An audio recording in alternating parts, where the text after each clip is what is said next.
Make sure you don't miss a thing. Go to starzology.com/newsletter and sign up. Welcome to the Starzology Astrology Podcast. I am your host, Alison Price, and I'm here with my good friend and co-host, Arwynne O'Neill. Hello, Alison. It's great to be here again. So nice to have you once more. So this time we're going to be doing a September OVERARCH. Yeah. So this is going to be all about the Astro events, the hot and burning Astro events that's going to happen in September 2025. Yeah. So it's the overarch of really what's happening. It's not a detailed horoscope. It's just generally, what's moving. The flavor of the month. Yeah, September overarching forecast. The overarch, yes. Oh. So how I do this, I really pick up on three things that I'm looking for in the overarch. So the first thing is sign ingresses. So that means any planet that changes sign, either going forward or retrograding, that's important. Yeah. The second thing is any stations. So they're either going to station retrograde or station direct, and that's important too. Yeah. And the third thing I look at is the lunations, which are the new and full moons. And this particular month, we actually happen to have those as eclipses too, so double whammies there. Yeah.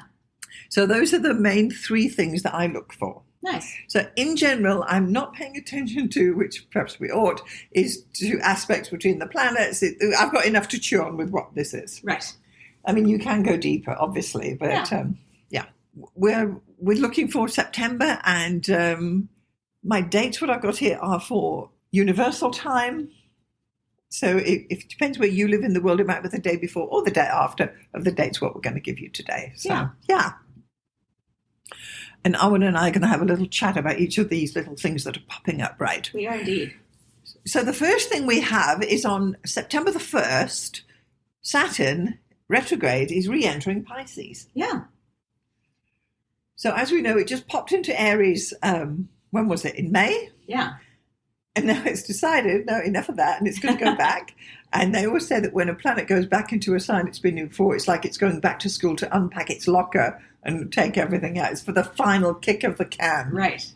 And Saturn spends about 2.5 years in each sign. Yeah. So this will be the last that it spends in Pisces for quite some time, for about 30 years, yes. from 28 to 30 years. Yes. And then it'll be in Aries for the next couple of years. Yeah. And we do a podcast on that. I can put a link to that below as well about Saturn in Aries and what's going on there too. Yeah. So that's kind of interesting. So it's... this is really going to affect anybody who's got planets or points, which is the ascendant midheaven or the nodes or anything, at 28 to 29 Pisces. Right. Because as it's going to go back, it's going to actually go back to that position as well.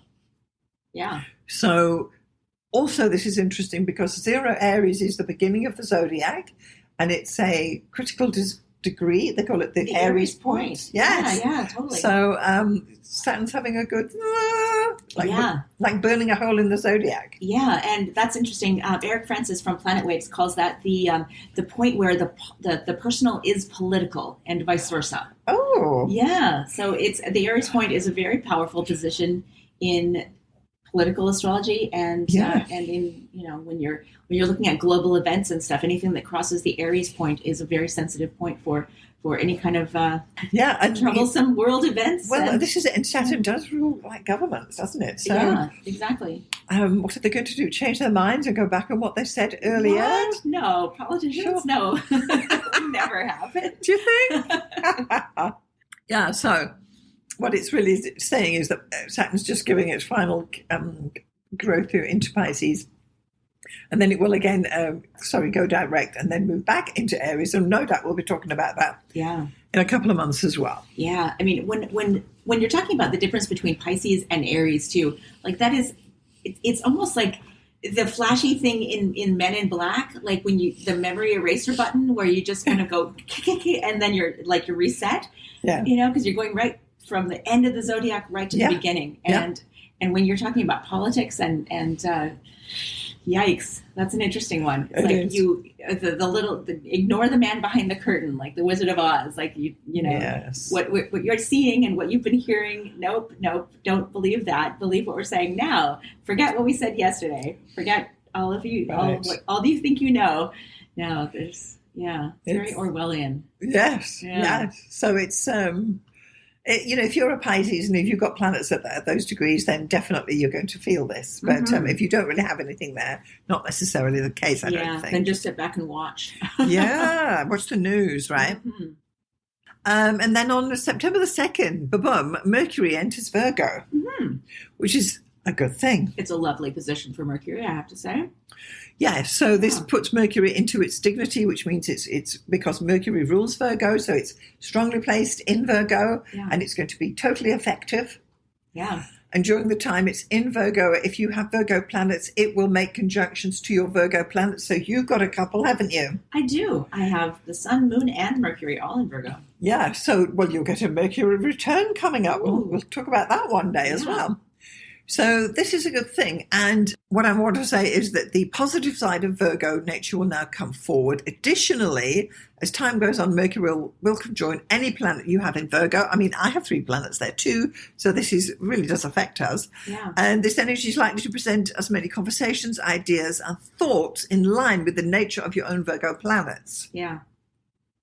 So whatever your Virgo, so it's going to cross your sun and your moon and it's going to be talk, and appointments and interviews, and who knows what's going to go. Communications are definitely going to go down.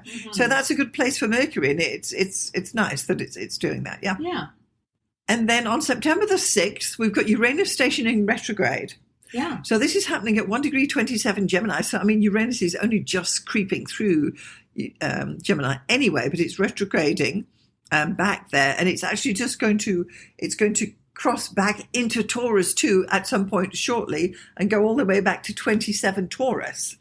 So Uranus will be retrograde for about 4 months, and again it's going to cross over the sign boundary, go back and unpack its locket in Taurus, and then move back into Gemini down the road later this year. I don't have those particular dates at my fingertips, but it's beginning its retrograde cycle. And we have previously discussed Uranus in Gemini, and you can refer back to that episode because that is also another politically fraught position. It is.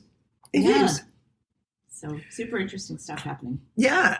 So this particular Uranus station will affect anyone who's got natal planets or points between 1 Gemini and 27 Taurus. Yes. I don't know if you have anything there. I certainly don't. No. Because they're going to receive the 3-hit transit from Uranus at that time. Yeah. Something to watch for. Then we have on September the 7th, total lunar eclipse. Okay, so on September the 7th, we've got a total lunar eclipse, which is great. So we're moving into eclipse season. September is eclipse season. Who knew? And so this lunar eclipse is going to be at 1523 Pisces. So that's right in the middle of Pisces, which is great. So with a lunar eclipse, if you can see the moon, you will see the eclipse because it happens in the night. And so what's really happening is the sun and the earth and the moon lines up fully, and then the moon moves into the shadow of the sun and it enters the lunar eclipse. Nice. Yeah. So this eclipse is likely to last around 1 hour, 22 minutes, which is, not bad. Yeah. Yeah. So we would, that would generally work into, say, 1.5 months from this point. The effect of this eclipse will kind of be important. And so what's actually happening is the moon is opposite the sun. The sun is conjoined Mercury, and the moon is then on the north node. So this is the north node lunar eclipse as well. Okay, so this eclipse will affect anyone who's got a birthday on September 6th, 7th, or 8th of any year, because the lunar eclipse will be baked into their solar return chart. Oh, nice. And for 12 months. Also, it will affect anyone who's got planets around 15 degrees Pisces, because that's where the eclipse is going to do, so the eclipse will then conjoin those. But if you have neither of these situations, this eclipse could easily pass you by. If it's not connecting to your natal chart, you're not necessarily going to feel these eclipses. Right. So, it'll be more of a delicate energy rather than a dynamic energy. Yeah. And because it's north node eclipses, so when you're looking at eclipses, you always want to check if the node is in the same sign as the moon, which in this case it is. So it's all Pisces, so it's all Neptunian. And lunar eclipses at the north node are symbolically like the high tide coming onto a beach. As the tide flows in, it deposits driftwood and other stuff on the beach. It brings goodies for you. North node eclipses bring things to you in the nature of the house in your birth chart where the eclipse occurs, and they provide new information, insights, friends, situations, or events in your life. Wow. So it depends which house 15 degrees Pisces is, where this eclipse is going to occur for you. Yeah. Where is it for you? Good question. I believe it's in my 5th house, so that's... Let's just have a look at Arwynne's chart. So 15 Pisces is, it's right on the cusp of your 4th and 5th houses. Oh, okay, cool.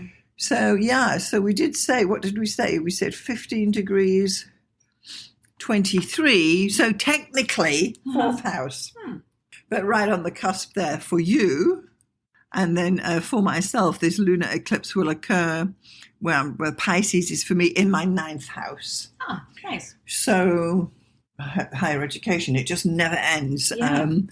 I don't know if I told you I'm working on doing some courses, and I need to. The next step is to sign up for the next thing, and I just haven't done it yet. I'm just procrastinating, actually, but I might do it in September. So anyway, it would be a good time to do it.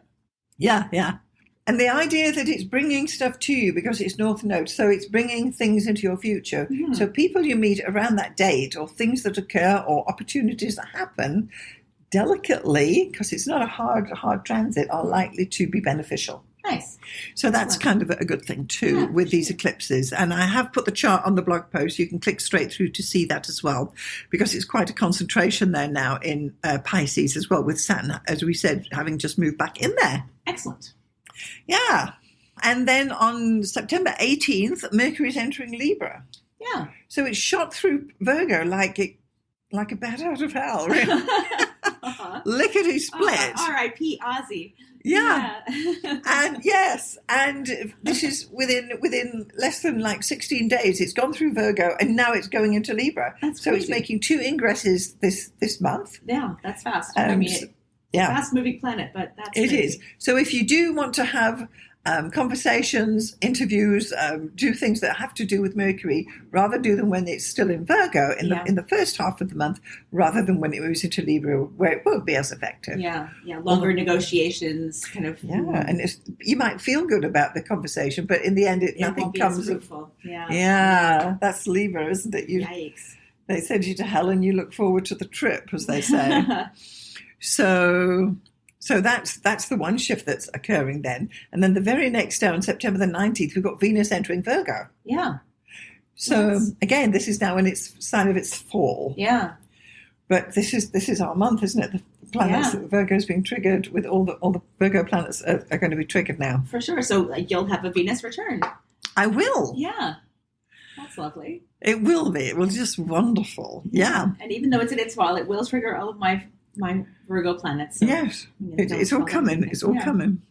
So here I'm suggesting that topics of love and money may be picked over and analysed without resolution, because that's the Virgo nature of it.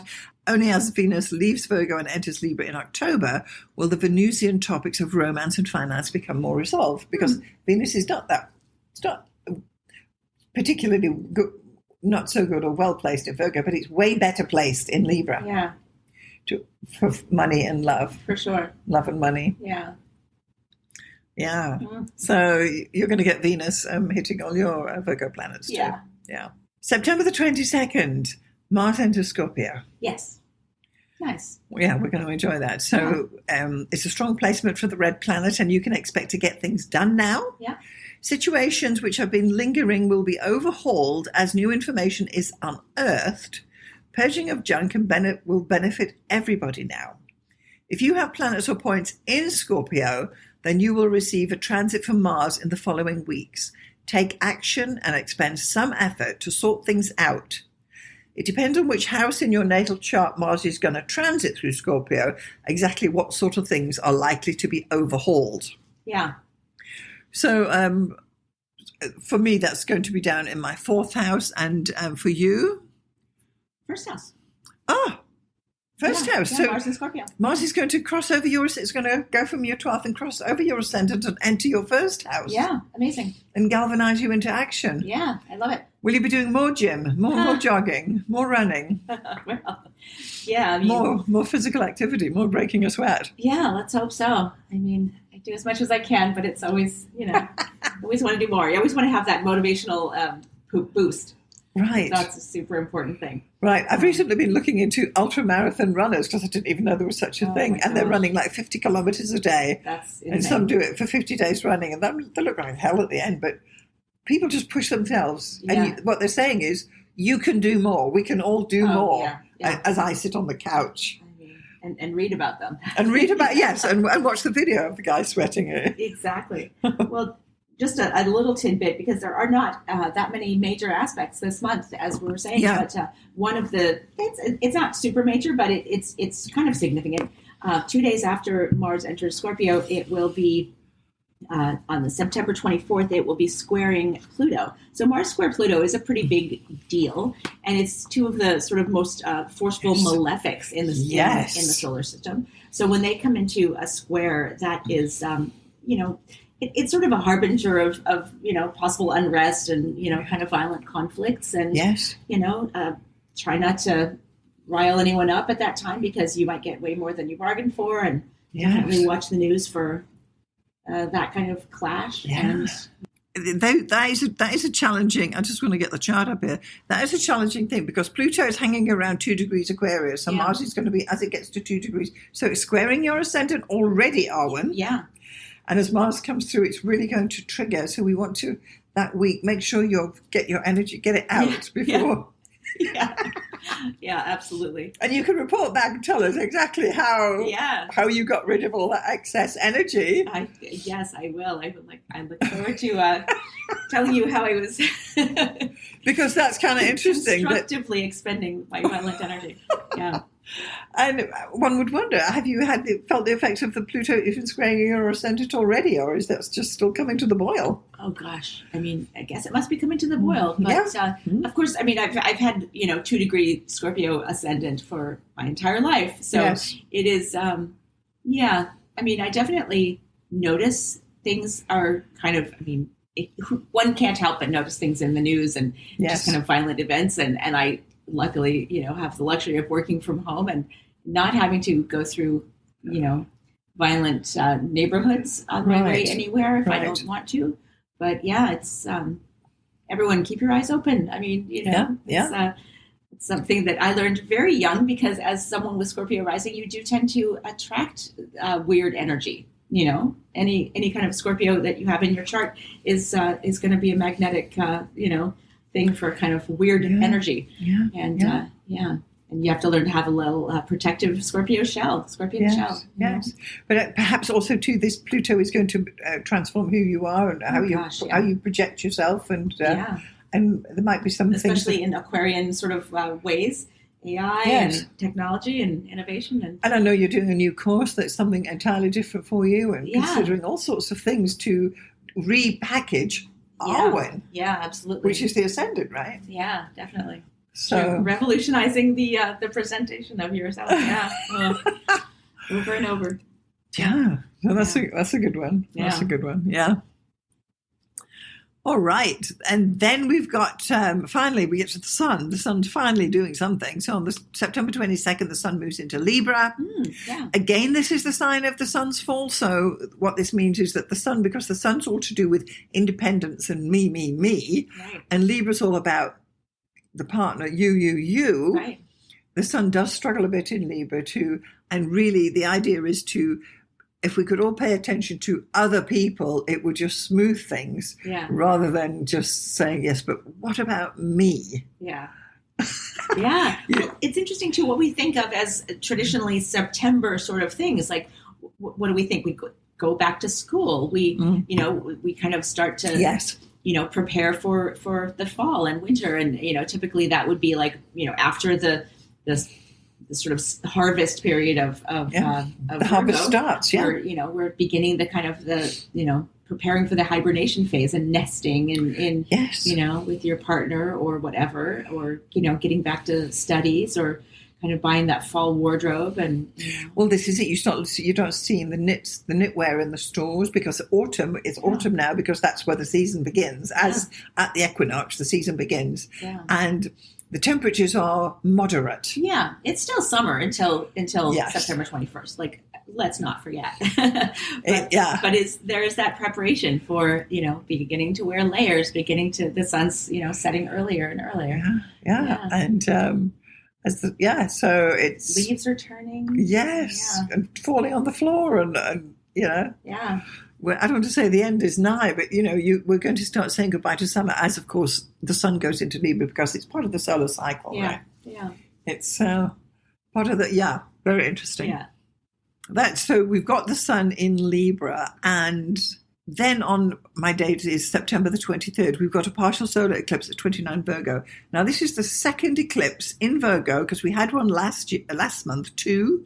So Virgo's getting a double hit of solar eclipses. Mm-hmm. It doesn't happen often, but one in each year, typically one sign will get 2 solar eclipses, because that's what we're counting. We're not counting the lunar eclipses. So last month in August, it was at 0 Virgo, and this time it's at 29 Virgo. And so it's a powerful solar eclipse too. So that's quite a interesting thing again for Virgos. Yeah. And this particular one's more interesting than solar eclipses are always more interesting than lunar eclipses. For sure. Because the focus is there on the sun and the moon. Yeah. And now, so this solar eclipse is occurring now at the south node, and it's all going down in Virgo. So Mercury's ruling this eclipse. Yeah. Is that chart going to be on the website? Yes, so I've got the eclipse charts. You can click through and see the charts. And might I say that aspect pattern looks very much like one of those little, in Star Wars, the little fighter thing that shoots the. I'm sorry, I don't know. I'm not a huge Star Wars fan, but you're a bigger fan than I am. I'm more of a Shrek fan, but that little aspect pattern. It very much reminds me of one of those little fighter jet things. Oh, I see. Star Wars, yeah. Okay. Ones that shoot little laser thingies. And some Star Wars fan is screaming at their podcast. Yelling the name of the fighter. Yeah. But, well, if you're listening to this on YouTube, just write us the name of it on the comments below. Yeah. So what Arwynne's actually referring to is the kite pattern here. That's the kite pattern, exactly. But it's got these little red laser things shooting out of the sides. Yeah. So this solar eclipse is at the south node, and symbolically it's like the low tide washing off the beach. As the tide flows out, it removes driftwood and other stuff from the beach. It takes goodies away from you. South node eclipses remove things from you in the nature of the house in your birth chart where the eclipse occurs. So they provide release for you from information, insights, friends, jobs, situations, and events in your life. It is time to let go of what you may have been holding you back. This is the moment to free yourself of emotional baggage or limiting beliefs which you perhaps have held on to for too long. So we're looking at 29 Virgo. Again, it's one of those anaretic degrees, but that's your south node. That's the difference. So the symbology is that it's going to take things away, and it's the time for you to just let it go, whatever it happens to be. Right. And what that will tend to show up in the house in your natal chart where 29 Virgo is. Mm-hmm. So that makes sense. Yeah. So who's this going to affect? So anyone with a birthday on September 22nd, 23rd or 24th, the eclipse will be hard baked into your solar return. And I know this is my brother. He's on the 22nd. So he's going to have this solar eclipse as part of his solar return forecast. It's built in, not only the eclipse, but this kite, which we're going to get to in a minute. Yeah. So wherever that 29 Virgo is, it'll either be in his first or second house. Anyway, I'll talk to him about it later. But the point is, if it contacts your chart, you're going to feel it more. Yeah. But if it just happens to happen in a house of yours, because you've got nothing at 29 Virgo, so it's just, I don't have anything at 29 Virgo, it's typically likely to pass you by. Oh, well, that's a relief. Yes, exactly. Yeah. So let's just have a bit of a chat about this kite, what's going on there. Because when I saw it, I thought, dang. Yeah, it's a very strong looking position. It's this huge kite here. Yeah. So what we've got Uranus is trine Pluto. that in itself is a topic. But the eclipse point is the sun and the moon are trining both Pluto and Uranus. But that's not all. The eclipse is also then opposing the Saturn-Neptune conjunction across the Pisces-Aries cusp. And those two are both then sextiling to Pluto and Uranus, respectively. Yeah. This is what's forming the kite. Yeah. So generally with a kite, the energy is expressed through the short end, which in this case is Saturn in Pisces and Neptune in Aries. And they're conjunct. And, well, yes, they are conjunct. Yeah. That's crazy. They're both retrograde as well, but it's triggering that whole eclipse's energy is likely to go out through that area. Yeah. So what we were saying previously about Saturn going into Pisces and the Aries point. And the Aries right point. On the Aries point, yes, basically. Yes. Oh, wow. So what are we saying? We're saying, well, new beginnings. And if you've got anything at 29 Pisces or 0 Aries or 29 Virgo or 0 Libra, or even at 1 degree Aquarius or 1 degree Gemini, where the two other outer planets are, this is a huge pattern. Yeah. Normally a kite would be of interest anyway, but this is like doubly interesting because there's an eclipse happening there. Yeah. So it's Virgo Pisces. Yeah. Wow. That is the kind of the story of that. So it's and what day does this happen again? September? September 21, 22. Okay, wow. Yeah, that's a big day.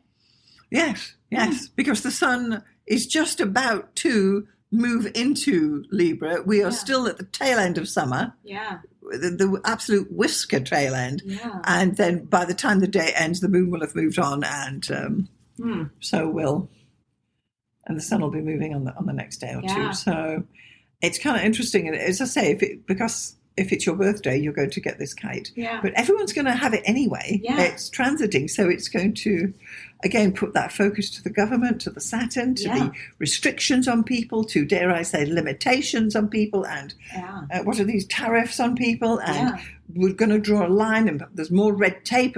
Every time you cross the border, there's more red tape. You're getting your car searched and everything. Yeah.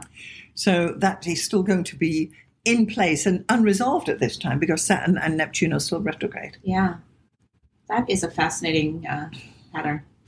It is. And for anyone who's born on that day, or that week, they're going to have this kite in their natal chart. So, it's really a lot of things to be unpacked. And if this was a client, this would take a long time to unpack this one because you've got to look at everything. Right. It's not just like, this is a lightweight chart. This is one where you think, okay, we've got 1, 2, 3, 4, 5, 6 planets already hooked in, and that's just the kite. Never mind the other planets. Yeah. So. Wow. Yeah. So I know. Yeah. So that's all happening around the equinox. Watch the news. We will. Yeah, we'll report back as well how that all kind of unfolded. Yeah. Yeah. Those are really all the major events that's occurring in September, and the special focus I wanted to bring is actually the equinox because it's part of the the wheel of the year, the seasons changing. Right. And we have spoken about it because it's been triggered by quite a few planets already. Yeah. I don't know. It's if you've got planets if you're Virgo, Pisces, you're going to feel it this month. You definitely are. This is not just going to be another old September for you guys. Yeah. Yes. So anyway. Okay, so I also like to do what I call a planetary energy overview. Yeah. Because what is the vibe? What is the feeling? What is the mood? And this is like a bird's eye view of where the planets are and what is their energy overview. So for this calculation, there are 2 tables, and you can click through to the blog post and see them. But what I'm counting the Sun to Pluto plus Chiron. So that excluding the moon, and that gives us 10 planets that I'm counting because the moon is just moving so fast. Yes. So what I've done is I've worked out the tables for September the 1st and September the 30th. And what happens is the month starts off, so we break it down into cardinal, fixed, immutable, and fire, earth, air, and water. And what actually happens is when we count these out, we see that we've got active cardinal fire. That's how the month begins. Mm-hmm. So it's the active polarity, the cardinal mode, and fire is the element pushing forward. Yeah. So when you look at that combination, it actually translates to the sign of Aries. Active cardinal fire is Aries, although the only planet in Aries to speak of is Neptune and Chiron. Those are the 2. But that's where the energy is. Yeah. And then at the end of the month, we've actually then got active cardinal air, because some planets have gone back, some planets have gone forward. We know Mercury went through 2 signs. So now the shift is to active cardinal air, which, as we all know, results in the sign of Libra. Yeah. So from Aries to Libra. Yeah. So it's kind of an interesting thing that it doesn't always work out that the sign that the table brings forward is the same as the one we're talking about. Yeah. But this time it kind of did. So I'm not quite sure where I'm going with all of this, but what I'm saying is that we're going from active cardinal fire to active cardinal air. So it's still active, it's still cardinal. Yeah. And it's going to be get up and go. Yeah, but it's moving from Aries basically to Libra by the end of the month. Yeah, so that's kind of how the planetary energy is shaping up. Yeah, that's super interesting.